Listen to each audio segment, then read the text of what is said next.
So ayan mga kabayan, ito na po yung final setup ng ating Montero Sport Jet Black bike.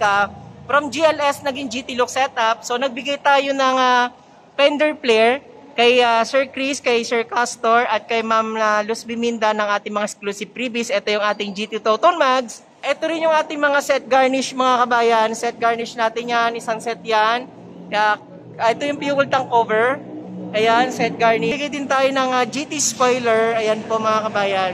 Ito rin po, nagbigay din po tayo ng muffler tape sa ating Montero Sport. Ayan, ito po yung ating rain visor. Binigay din po natin yan kay Sir Christopher na nasa France ngayon. Ating full HD dashcam mga kabayan. Ayan, nagbigay din tayo. Ating doorstep seal ng ating Montero Sport. Kasama rin yan. Natin, isang set din po yan mga kabayan. Ito ating garnish sa ating taillight. Ayan, isang set siya.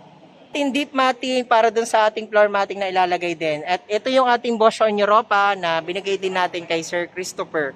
Ayan, para mas talagang napakaganda na setup niya ng umbrella. Ayan. So yan mga kabayan, ito na po ang final setup ng ating GT looks ng ating Montero Sport GLS. Meron na siyang hood emblem na Montero Sport. So ayan mga kabayan, para mabil nyo rin po ito, comment lang po kayo sa comment section. At para maabili nyo po yung ganitong napakagandang setup. Maraming salamat po and God bless.